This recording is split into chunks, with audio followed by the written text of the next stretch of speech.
नमस्कार, मैं रचना शर्मा चढ़ती कला टाइम टीवी देख रहे सभी दर्शकों का स्वागत करती हूं। आप देख रहे हैं हरियाणा न्यूज। हरियाणा के शिक्षा व वन मंत्री कंवरपाल गुर्जर ने एक प्रतिक्रिया देते हुए कहा है कि उत्तर प्रदेश में भाजपा की सरकार बनेगी और वह भी पूर्ण बहुमत से ज्यादा सीटें लेकर। उन्होंने कहा कि दूसरे दल घबराए पड़े हैं क्योंकि उनके पास से कोई भी चुनावी मुद्दा नहीं है। उत्तर प्रदेश में भाजपा सरकार से पहले कानून व्यवस्था बहुत ही ज्यादा खराब थी।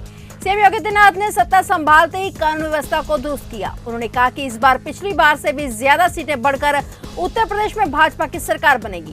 देखिए, हमारी पार्टी जो है वो कोई अब की बार नहीं, हर बार लगती है और यहाँ पार्टी भी सारा निर्भर होता है।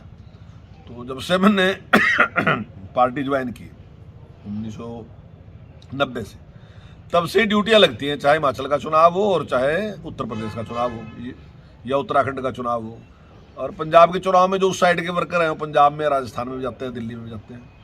तो ये हर बार होता है। अब की बार भी उसी प्रकार की ड्यूटियां सभी कार्यकर्ताओं की लग रही है। आने वाले टाइम में हमारी भी ड्यूटियां लगेंगी, हम मिलेंगे। और जहां तक आपने कहा कि भाई किस प्रकार की स्थिति रहने वाली है, तो मेरा मानना है कि उत्तर प्रदेश में हमारी सीटें पिछली के मुकाबले में बढ़ेंगी अब की बार, मेरा मानना है। हालांकि सर्वे चाहे कुछ भी बता रहे, हालांकि सर्वे भी सरकार तो बता रहे और उन्होंने 272 सीटों तक मानी है, पर मेरा मानना है कि जितनी सीटें हमने पिछली बार ली थी अब की बार उससे भी ज़्यादा सीटें बढ़ेंगी।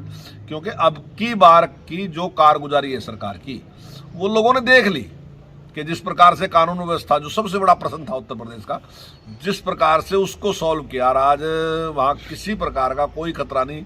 लोग रात को भी चाहे घूम सकते हैं, अपनी सामान उनका खेत में भी रहता है, तब भी उनको कोई खतरा नहीं।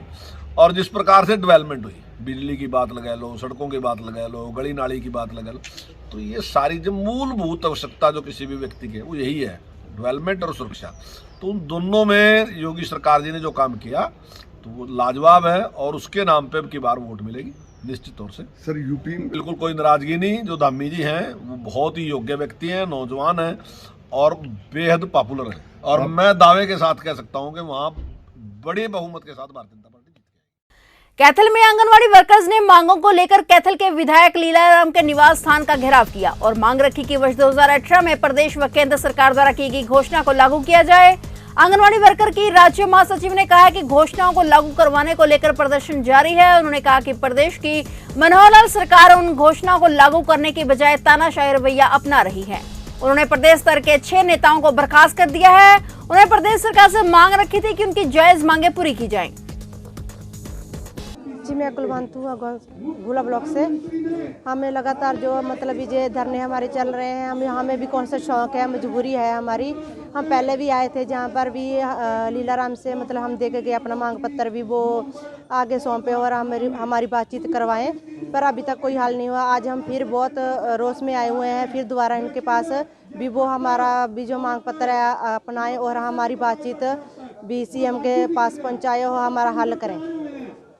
यमुनानगर में लगे 4 मेडिकल ऑक्सीजन प्लांट की जानकारी देते हुए civil surgeon doctor Vijay Dahiya ने कहा है कि यमुनानगर में मेडिकल ऑक्सीजन प्लांट को निजी कंपनियों ने स्पॉन्सर किया है, जिसका उद्घाटन यमुनानगर विधायक द्वारा किया गया था।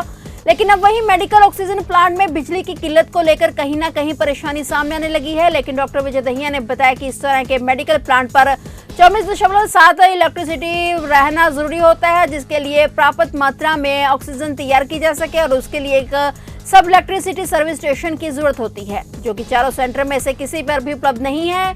वहीं पर इन प्लांट्स पर जनरेटर चलाकर काम चलाया जा रहा है, लेकिन जनरेटर एक प्राप्त साधन नहीं है क्योंकि वह किसी भी वक्त खराब हो सकता है और परेशानी सामने खड़ी हो सकती है, जिसके लिए पत्राचार किया जा रहा है और जल्द ही हो सकता है कि समस्या का समाधान हो जाए।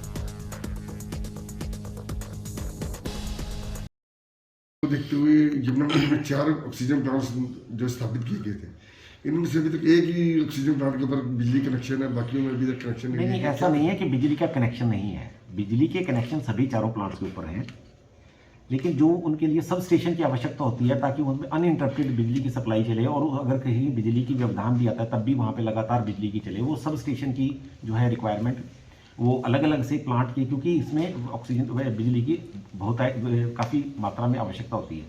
तो वो जो सब स्टेशन लगने हैं उनका काम पेंडिंग है, लेकिन सभी के पास बिजली पहुंची हुई है, सभी बिजली से चल रहे हैं। इसके साथ साथ हमने बैकअप के लिए सभी जगह पे जो है जनरेटर की व्यवस्था भी रखी हुई है। आज भी हमारे चारों प्लांट फंक्शनल स्टेज में हैं और हमने उनका डेली के बेसिस पे हम ट्रायल कर रहे हैं। यमुनानगर का, जगाधरी का और ESI और इसके साथ साथ हमारा सरसी नगर के चारों प्लांट हमारे फंक्शनल हैं। 3500 लीटर प्रति मिनट के हिसाब से ऑक्सीजन जनरेशन की सुविधा हमारे पास है। और अभी फॉर्चुनेटली स्थिति ऐसी है, जैसे मैंने कहा कि टोटल सिर्फ 90 ही पेशेंट हॉस्पिटलाइज हैं, तो उसमें और जितने भी पेशेंट हॉस्पिटलाइज हैं उनमें से भी बहुत कम लोगों को ऑक्सीजन की बहुत सेचुरेशन में, गहनता में आवश्यकता पड़ रही है। तो ये एक फॉर्चुनेट सिचुएशन है। ऐसा नहीं है कि ऑक्सीजन के प्लांट्स में कोई विलम्ब है। उसके लिए भी जो उनके चीफ इंजीनियर से भी पीछे VC में बात हुई थी और उन्होंने उपायुक्त महोदय के माध्यम से भी कि हम इस महीने के अंत तक जो है वो चारों जगह जो सब स्टेशन भी। कांग्रेस के राष्ट्रीय महासचिव एवं राष्ट्रीय प्रवक्ता रणदीप सुरजेवाला कैथल पहुंचे। कैथल के बाल उपवन वृद्ध आश्रम में अपने पिता स्वर्गवासी शमशेर सिंह सुरजेवाला जी की द्वितीय पुण्यतिथि पर उन्होंने कंबल वितरित किए। पत्रकारों से बातचीत करते हुए उन्होंने कहा कि कोरोना काल की वजह से कोई बड़ा कार्यक्रम नहीं किया गया, इसलिए केवल यहां पर आकर उनकी याद में कंबल बांटे जा रहे हैं। उन्होंने कहा कि मैं और मेरा परिवार हमेशा गरीब आदमी के साथ खड़ा है। किसी व्यक्ति के अगर मन में कोई संकीर्णता या तकलीफ है उस पर मैं टिप्पणी नहीं करूंगा। और पूरे हिंदुस्तान में हरियाणा के किसी कोने के अंदर भी लॉ एंड ऑर्डर ठीक है क्या? अभी हमारे एक व्यापारी साथी की हत्या कर दी गई समालखा के अंदर, अग्रवाल जी की, क्या उसके लिए कौन जिम्मेवार है? हमारे एक और साथी की जींद में दिन दहाड़े हत्या हुई थी, केवल जब हमने विरोध किया 1 या 2 व्यक्ति पकड़े गए, बाकी नहीं। हमारे एक और पंजाबी समुदाय के युवा साथी के से फिरौती मांगी गई थी हिसार में, क्या हुआ? हमारे एक और पड़ोस में पेहवा में दुकानदार भाई से फिरौती मांगी गई थी, क्या हुआ?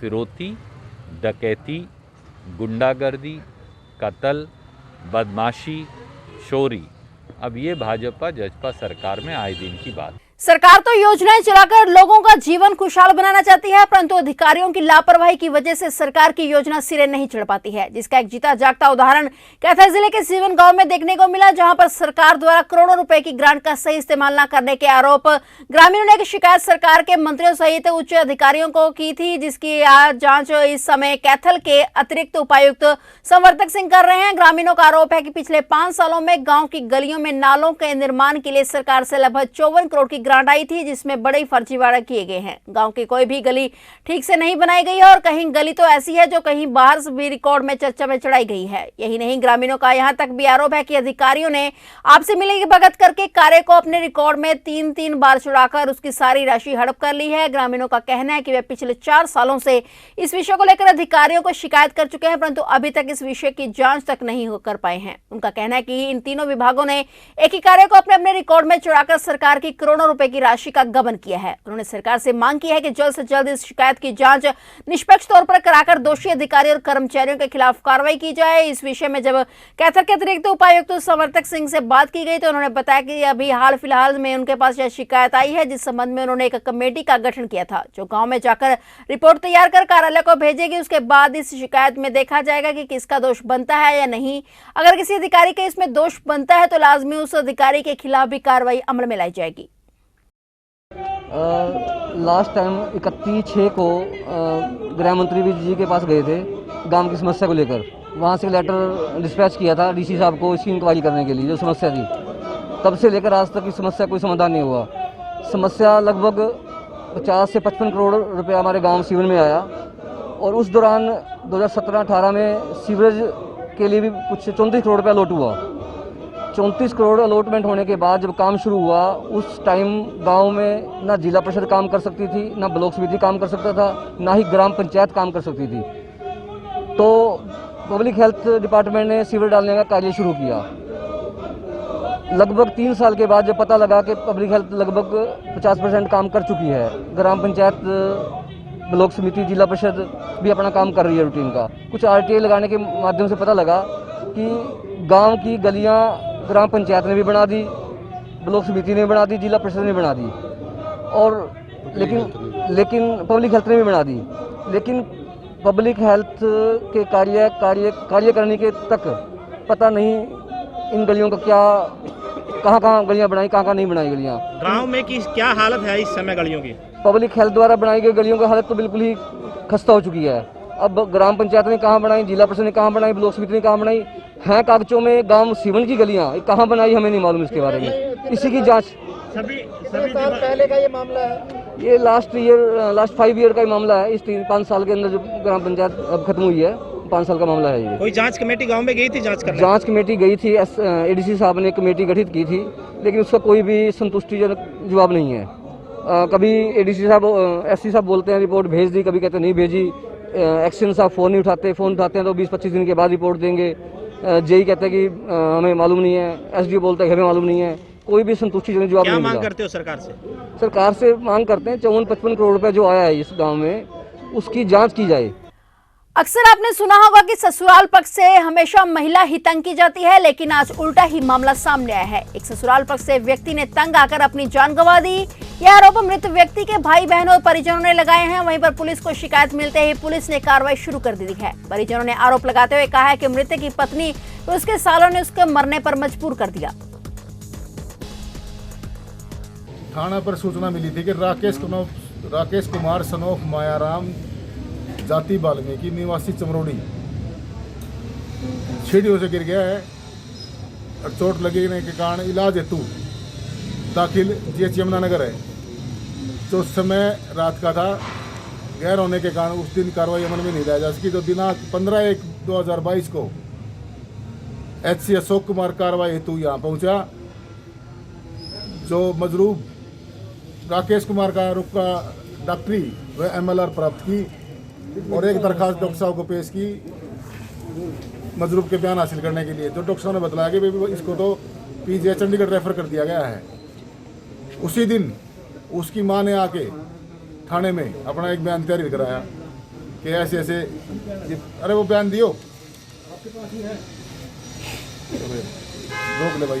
हाँ रोक बस 1 मिनट सर। जो आज सुबह सूचना मिली कि राकेश कुमार को वापिस PGI से इलाज के लिए यमुनानगर ले आए थे, जिसकी मौत हो गई है। कार्रवाई तो पुलिस भेजी, जिस पर HC अशोक कुमार, HC राजेश कुमार व ASI अनिल कुमार यहाँ कार्रवाई के लिए पहुंचे, जहां पर मजरूब मृतक राकेश कुमार के भाई सन्नी ने एक दरखास्त पेश की है कि मेरा भाई अपने ससुराल वो ताजकपुर के सदस्यों, उसकी सास, साले और पत्नी से परेशान होकर के छत से कूद गया था, जिस वजह से उसको चोट लगी थी। उनके खिलाफ कानूनी कार्रवाई की जाए। सर क्या कुछ धाराओं के मामला दर्ज किया गया? जो इन्होंने दरखास्त दी इसके अनुसार तो मानसिक तौर पे परेशान था ये राकेश कुमार अपने ससुराल पक्ष के लोगों से, इसलिए इसमें धारा 306-34 IPC का मुकदमा दर्ज होता है। आम आदमी का जीवन यापन उसके व्यापार पर ही निर्भर करता है और जब रोजगार ही नष्ट हो जाए तो आम जन पर क्या बीती है वो तो वे केवल वही जानता है। एक ऐसा ही मामला अंबाला शहर की तिब्बत मार्केट से सामने आया, जहां आग लगने से मार्केट खाक हो गई। आग कैसे लगी, किसने लगाई, आग लगने के कारणों की अभी तक पुष्टि नहीं हो पाई है। आग लगने के कारण अभी भी सामने नहीं आए हैं। गनीमत ये रही कि किसी भी व्यक्ति की जान को कोई नुकसान नहीं हुआ है, परंतु सामान पूरी तरह से खाक हो गया है और रोजगार की काफी हानि हुई है। वहीं पुलिस भी जांच में जुटी हुई है। रात को सूचना मिली थी हमारे को करीब 3:15-3:20 पे कि आग लग गया दशहरा ग्राउंड में तिब्बती मार्केट में। तो मैं अपने साथियों के साथ मौके पे पहुंचे तो वहाँ फायर ब्रिगेड भी तुरंत ही पहुंच गई थी, जिन्होंने वहाँ पे सूचित कर दिया था। वो भी 2 मशीनें आई थी वहाँ पर और आग को बड़ी मुश्किल से काबू पाया।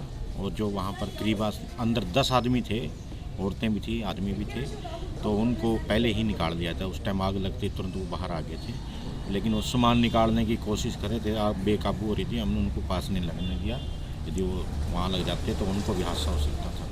पुलिस को किसने से सूचना मिली हमारे और जान का तो बचाव हो गया, लेकिन माल का काफ़ी सारा ही नुकसान हो गया। माल का जो उनका माल था, वहाँ 10 काउंटर थे, करीब 10 काउंटर थे, जिसमें जूते का और कपड़े का काम था, तो सभी नुकसान हो गया। वजह सामने अब बिजली का ही पता लगा, अभी बिजली के शॉर्ट सर्किट से होया, क्योंकि वहाँ पर 3-3:15 बजे कोई आता जाता तो है नहीं, कैमरे भी लगे थे, लेकिन वो सिस्टम सारा जल गया है वहाँ पर। ये ऊपर जो एक सबसे फ्रंट में जो बार होलेजन वाली वो ट्यूब लगी होती है, उसके वजह से हुआ। अब पुलिस इस मामले कैसे लगी? कर रहे हैं, ये इन्वेस्टिगेशन का पार्ट है, इसमें ज़्यादा भी कहना उचित नहीं होता कि इन्वेस्टिगेशन का पार्ट है। मोरनी के गांव भूड़ी में आयोजित 10 दिवसीय यूथप्रेन्योर कैंप का आयोजन किया जा रहा है। विभाग द्वारा खेलों को बढ़ावा देने के साथ साथ युवाओं के कौशल विकास के लिए भी अनेक कदम उठाए जा रहे हैं ताकि योग्यता और रुचि के अनुसार उनको रोजगार के अवसर प्रदान किए जा सकें और साथ ही स्वरोजगार स्थापित करने में मदद की जा सके। दिल्ली से सटे फरीदाबाद में कोरोना महामारी को देखते हुए शराब के ठेकों को अब सरकार द्वारा शाम 6 बजे तक बंद करने के टाइम बढ़ाकर भले ही रात्रि 10 बजे तक कर दिए गए हों, लेकिन फरीदाबाद के डबुआ थाना इलाके की डबुआ कॉलोनी में स्थित एक परचून की दुकान में चल रहे अवैध रूप से शराब के ठेके का ना तो खुलने का कोई समय है और ना ही बंद होने का। यहाँ पर इन परचून की दुकान में न केवल अवैध रूप से शराब बेची जा रही है बल्कि लोगों को ऑनलाइन सट्टा भी खिलाया जा रहा है, जिसकी वीडियो फरीदाबाद में वायरल हो रही है। इस वायरल वीडियो से मामले में जब थाना डब्बू एसएचओ से बात की गई तो उन्होंने कैमरे पर कुछ भी बोलने से मना कर दिया और आश्वासन दिया कि वे इस मामले की कार्रवाई अवश्य करेंगे और अपने इलाके में कहीं भी कोई अवैध काम नहीं होने देंगे। क्या नाम है आपका? नाम मेरा सविता। सविता जी, एक वीडियो वायरल हो रही है, सरेआम दारू बेचते हैं लोग, क्या कहेंगे इसको लेकर? कहाँ की वीडियो है? ये हमारे तो छोटे छोटे बच्चे बहुत गलत प्रभाव पड़ रहा है। खुलेआम दारू बिकता है, वहाँ पे सट्टा खेला जाता है और बच्चे इतने, हम तो वहाँ से निकलने के लिए मजबूर हो रहे हैं। प्रशासन कोई कार्रवाई नहीं करता, बिल्कुल भी ध्यान ही नहीं दे इनके, तो बहुत बुरे रात चल रहे हैं। हमारा वहाँ रहने को बिल्कुल भी मन नहीं है। तो सरेआम दारू बिक रही है, क्या पुलिस की तरफ से कोई कार्रवाई नहीं की? पुलिस की, वो पुलिस आती है वहाँ पैसे ले लेके जाती है, कोई कार्रवाई नहीं करती वहाँ। फरीदाबाद शहर में कड़ाके की ठंड में ठिठुर रहे लोगों को सर्दी से बचाने के लिए सड़क पर और फुटपाथ पर सोने वाले लोगों को शहर के समाज सेवियों ने कंबल वितरित किए। हालांकि प्रशासन ने शहर में अलग अलग स्थानों पर रैन बसेरों का इंतजाम किया हुआ है, लेकिन उनकी आदत रेलवे स्टेशन, फुटपाथ और मंदिर के आसपास सोने की है। वहीं समाज में कुछ ऐसे लोग भी हैं जो इन लोगों की मदद करने के लिए आगे आते हैं। ये जरूरी नहीं है कि कोई संस्था ही उनकी मदद करे, लेकिन बल्लभगढ़ शहर के कुछ लोग आपस में मिलकर ही उनकी मदद करते हैं और रात के समय ठंड में ठिठुरने वाले इन लोगों की मदद करते हैं। हमने देखा था कि कई लोग फ्लाईओवर के नीचे सो रहे थे, कुछ सेक्टर 12 हनुमान मंदिर के पास बाहर लेटे हुए थे, उन्हें ठंड लग रही थी। तो उन्हें देखते हुए हमने सोचा कि इन्हें ठंड का कोई जुगाड़ ऐसा किया जाए, तो हमने इसलिए हमारी टीम ने कंबल बांटने की सोची और फिर हम रात को कंबल बांट के आए हैं सबके लिए। तो कौन कौन है आपकी टीम में, कितने सदस्य की टीम है? हमारे साथ हकीकत खान है, विजेंद्र भाटी है, पंकज जयसवार है और मुकेश सिंह, ये सब हमारे साथ थे। तो ये काम जो आपने किया है, ये सरकार को करना चाहिए था। क्या कहना चाहेंगे कि सरकार कहीं ना कहीं गरीबों की मदद नहीं कर रही? कि रैन बसेरे कहीं ना कहीं उन्हें पता नहीं होता, वो बीच सड़क पर सो जाते हैं, सर्दी के कारण फिर उनकी मौतें भी हो जाती हैं। क्या कहेंगे इसको लेकर आप? नहीं, ये तो होना चाहिए, रैन बसेर बसाने चाहिए इन्हें, पर कई लोग ऐसे हैं जिन्हें इनकी नॉलेज नहीं है, वो बेचारे रोडों पे सो रहे हैं। अगर उन्हें कुछ नॉलेज होती तो वो क्यों फ्लाई ओवर के सोते। तो एक टीम ऐसी बनानी चाहिए जो रात को निकले, उन्हें सबको देखे कि हाँ ये सारे लोग बाहर सो रहे हैं, इन्हें बताए कि आप यहाँ आके लेटें, आपके लिए यहाँ इतनी सुविधाएं, पर सरकार इस चीज़ में कोई ध्यान ही नहीं। फिलहाल हरियाणा न्यूज में इतना ही। तब तक के लिए देखते रहिए चढ़ती कला टाइम टीवी और मुझे दीजिए इजाजत। धन्यवाद।